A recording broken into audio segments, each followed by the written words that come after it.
Hello everyone, कैसे हैं आप सब। उम्मीद करूंगा पहला आईपीओ इस सीजन का 3 मंथ के बाद जो आ रहा है श्याम मेटालिक्स का, उसका रिव्यू आप लोगों ने देख लिया होगा 7:30 को। अब 9:30 पीएम शो में आप देख रहे हो सोना कॉमस्टार आईपीओ।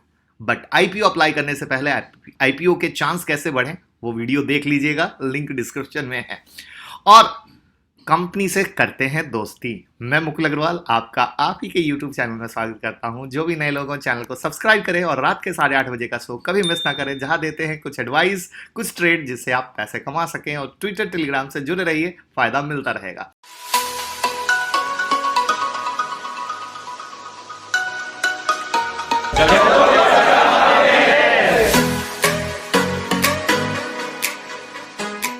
देखिए, देश की सबसे बड़ी ऑटो पार्ट्स मैन्युफैक्चरिंग कंपनी सोना बीएलडब्ल्यू प्रीसीजन फॉगिंग, जिसको सोना बीएलडब्ल्यू सिंपल अगर कहें तो, या सोना कॉमस्टार भी कहें, के नाम से जाना जाता है, तो प्राइमरी मार्केट से 6,000 करोड़ रुपए जुटाने के लिए आईपीओ ला रही है। और अगर इंडिया में ऑटो कंपोनेंट में बात करें तो ये अपने आप में इंडिया की हिस्ट्री में सबसे बड़ा आईपीओ होने वाला है। 1995 में ये कंपनी शुरू हुई थी और टॉप 10 ऑटो कंपोनेंट मैन्युफैक्चरिंग में काउंट होती है।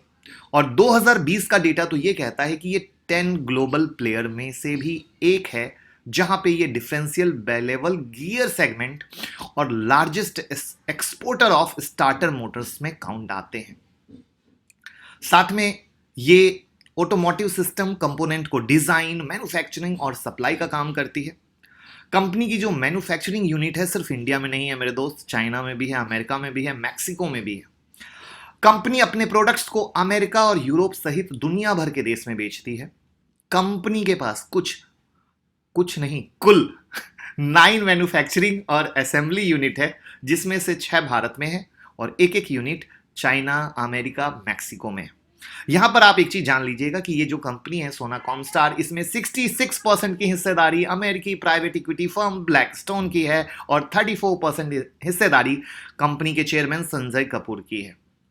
यहां पर सोना कॉमस्टार अमेरिकी प्राइवेट इक्विटी ब्लैकस्टोन के इन्वेस्टमेंट वाली दूसरी कंपनी है जो इस साल आईपीओ लेके आ रही है। इससे पहले ब्लैकस्टोन के सपोर्ट वाली कौन सी कंपनी आने वाली है, नाम बताइए जल्दी से कमेंट बॉक्स में, मैं देखना चाह रहा हूं आप कितने एक्टिवली मार्केट को ट्रैक करते हैं। यस, बिल्कुल सही, एनबीएफसी आधारित आधार हाउसिंग फाइनेंस, जिसने जनवरी 2021 में आईपीओ के लिए अप्लाई किया है। 7,300 करोड़ रुपए जुटाने हैं मेरे दोस्त, तो वहां से भी। अब ब्लैकस्टोन ने 2018 में 1,000 करोड़ रुपए में कॉमस्टार में माइनॉरिटी स्टेक लिया था और 2019 में अमेरिकी इक्विटी फर्म ने संजय कपूर की जो कंपनी है सोना बीएलडब्ल्यू, उसमें 33% स्टेक खरीद करके इसे ऑटो पार्ट्स बनाने वाली कंपनी कॉमस्टार में मर्ज करके सोना कॉमस्टार की शुरुआत की। यस, अब स्ट्रॉन्ग क्या है, तो लीडिंग मैन्युफैक्चरिंग और सप्लायर है ग्लोबल ईवी मार्केट में। ईवी मार्केट बोला है यानी इलेक्ट्रिक व्हीकल मार्केट में। लार्ज प्रोडक्ट पोर्टफोलियो है, डाइवर्सिफाइड प्रोडक्ट भी बनाते हैं, साथ में स्ट्रॉन्ग रिसर्च एंड डेवलपमेंट की कैपेसिटी है, यानी आर&डी डिपार्टमेंट की कैपेसिटी है, जिसके बारे में भी इलेक्ट्रिक व्हीकल सेगमेंट में हमने डिटेल में आप लोगों को सिखाया था। साथ में इनका फाइनेंशियल परफॉर्मेंस भी काफी सही चल रहा है। जैसा कि कंपनी के प्रमोटर के बारे में मैंने बता ही दिया था, Sanjay Kapur, Sona autocomp holding private limited, Singapore, VII Topco 33 PT limited. अब इनका जो फंड आने वाला है उसका इस्तेमाल कर्ज उतारने के लिए, 241 करोड़ का कर्ज, और बाकी नॉर्मल बिजनेस एक्टिविटी को। अब अगर इनके कस्टमर की बात करें तो Ashok Leyland, Escort, Mahindra and Mahindra, Maruti Suzuki, Renault, Volvo जैसे इनके क्लाइंट हैं।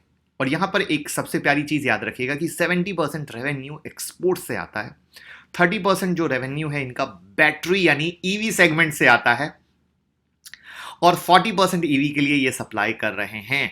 तो मतलब एक काफी अच्छा कार्यक्रम चल रहा है, ईवी यानी फ्यूचर। अब अगर इनके फाइनेंशियल को देखते हैं तो फाइनेंशियल आपके सामने है और ये आपको मिलियंस में है, जहां पे प्रॉफिट आफ्टर टैक्स आप देखोगे 2018, 2019, 2020 लगातार बहुत अच्छा चल रहा है।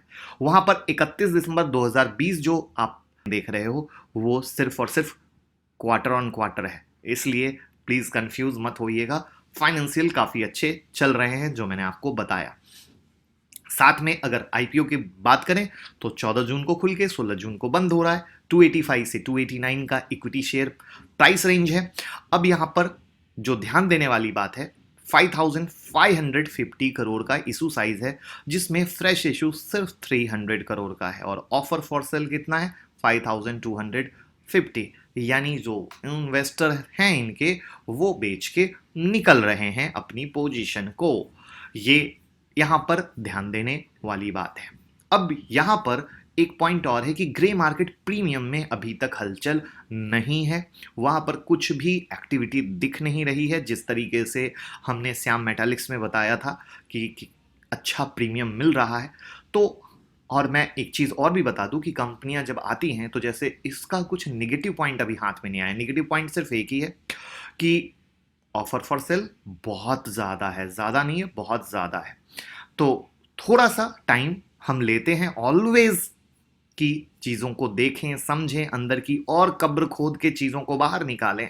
और उस कब्र खोद के बाहर निकालने में हमेशा मेरा पर्सनल मानना है कि जिस दिन आईपीओ का फर्स्ट डे होता है उसके सेकेंड डे हमें अपनी डिसीजन को लेना चाहिए।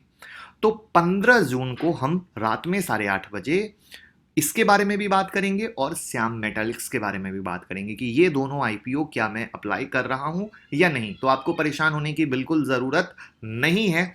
हम इस चीज़ के बारे में बहुत अच्छे से डिस्कस करेंगे और अंदर की कुछ भी खबर होगी उससे पहले भी हाथ लगेगी तो वो भी रात के 8:30 बजे के शो में हम ऑलवेज शेयर करते हैं। क्योंकि मुझे लगता है कि क्या होता है, कंपनी जैसे आ रही है तो धीरे धीरे चीज़ें खुलती है, धीरे धीरे बातें खुलती है, मीडिया वाले अंदर घुस घुस के नए नए चीजें निकालते हैं। तो ये बिल्कुल सेम प्रोसेस होता है। जब आप न्यूज़ देखते हो, किसी के बारे में सुनते हो, तो क्या होता है, रोज नई नई चीजें आती है। तो सेम वही प्रोसेस होता है। तो कंपनियों के बारे में घुस घुस के अंदर की चीजें आती हैं। तो मुझे लगता है जल्दबाजी नहीं करनी चाहिए, मुझे उन चीजों को ट्रैक करना चाहिए। तो उम्मीद करूंगा चीजें पसंद आई हो, सोचने का नजरिया, किस तरीके से चीजों को समझते हैं उसका नजरिया क्लियर रहा हो, तो ही पैसा इन्वेस्ट करना चाहिए। क्योंकि कंपनी को समझेंगे तभी इन्वेस्ट करेंगे, वरना तुम अपना पैसा अपने पास रखो, ये मेरा मानना है। और हम अपना पैसा अपने पास रखते हैं। बात पसंद आई हो, लाइक कमेंट शेयर करके प्यार जरूर कीजिएगा। Thank you so much.